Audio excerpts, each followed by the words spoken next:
नवीन सून आली तिला किल्ल्याचा लाट देऊन टाका.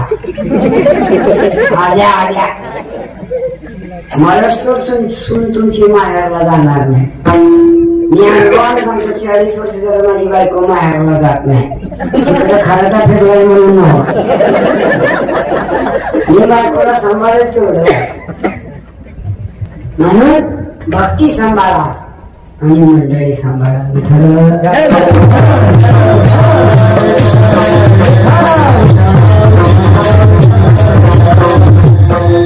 वरिद्र सोवळी एक तीच बोंबली. कोणाचं सोहळं खरं आम्ही पुन्हा भजन करायला. आम्ही पुन्हा पसायला भक्तप्रवाद आईच्या पोटात असतानाच भजन गात होता.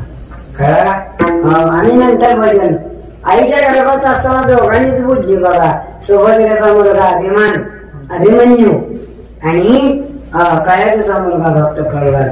भक्त प्रल्हाद म्हणजे संत तुकाराम. चौयुगाचा भक्तनामा उभा कीर्तनी आणि पाठीमागे डोळे दाखवून आणि म्हणून मला सांगतात त्यांचं सोहळं खरं की जे भजन करतात. गीता भागवत त्यांचं सोहळं खरं. काय लोक सोहळं मंडळ किती सोहळं कोणाला गोड दिसतो माहिती आहे? बुटक्या माणसाला. जीवनचा न्यासा येत नाही हवं. त्याची आडवीची रुंदी आहे ना कमी, त्यामुळे कसं बी गोंडाळा सवळच बसत नाही त्याला. आणि सवळं नेसणारे लोक मधला कष्ट कशा पाय मोकळा सोडते की बाबा इकडून तिकडे वाढत.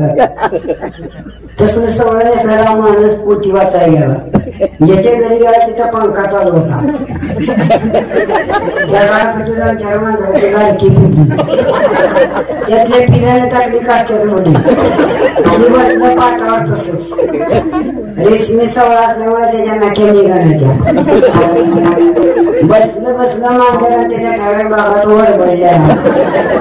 जी पडची पडायला ती फोन आला नाही पोटी सांगायला.